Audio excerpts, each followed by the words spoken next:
non thế chỗ tia sân tu sân na tia mình đầu tư tôi phát tiết đấy không nó na gì này chỗ là chỗ tia mình đầu tư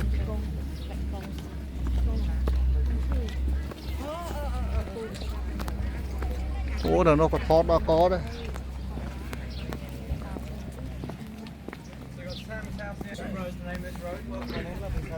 Feel free to get some photos. I think it's a wee bit.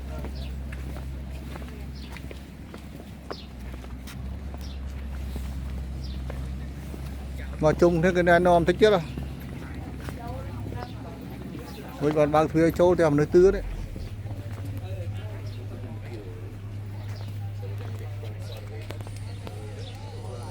New Zealand lại thoát con thì làm nơi tư.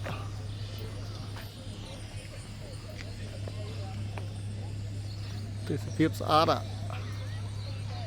Làm nơi tư.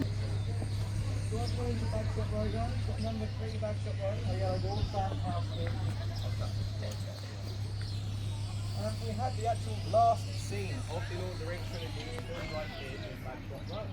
It starts off with Sam. Samwise Gamgee, Samwise the Brave. He's on the other side of this mound here. He's been to Mount Doom and back with his best mate Frodo. He's gone and destroyed the ring. Spoilers, by the way, guys. Movie came out 25 years ago. Test it.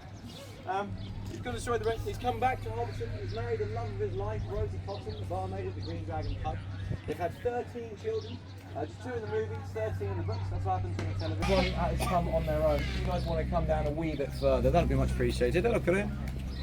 Nice. So if you're over 5'6", make sure you watch our heads. Don't have a bit of a Gandalf situation. If you're under 5'6", welcome home. Lovely to have you back. These aren't museums, guys. These are fully interactive experiences. Feel free to. Chỗ là, tại chỗ tem à, chỗ lên. Chỗ to hay cái chỗ đó. Can go in. Excuse me, how many people can go in? Everybody goes in. Goes in. Bao thuê tem mình đầu tư. We count, right? Cho bao thuê tranh nhỉ? Ô, tem mình đầu tư.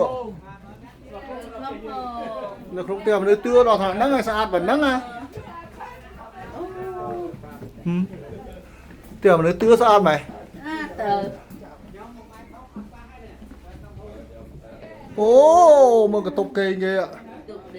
Đây đó, phơi cái phơi bên tán. Rồi chỗ bọn đang thật sạch. Mà cái lái kê nhỉ.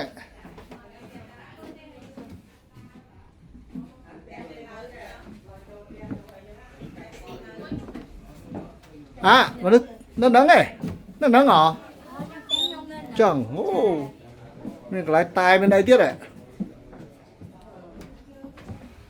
Chỗ lấy tìm nơi tưa, tầm nơ bây ta tìm nơi tưa. Mình cái lái cái thèm tắc đáy tắc xe thiết. Lôi ta tìm nơi tưa.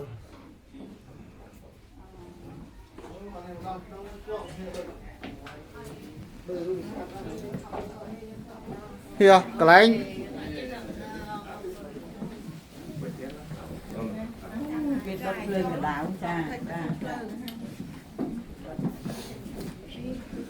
như chỗ thầy chỗ Steam à cái này mình tắt nữa cái bên cái này thiết rồi hả cái bên rồi mình đây tắt thiệt lôi rồi đó em phật cái ạ mà lấy tiền nhau mà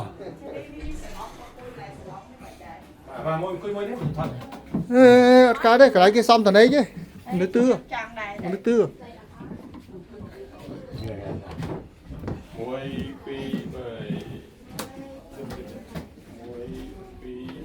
miền lối đó thèm nơi tư here xong cái láng này đi lớn điện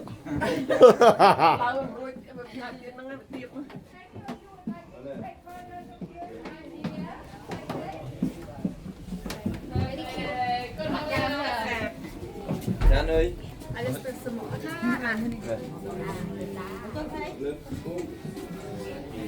Mày tông. Hả?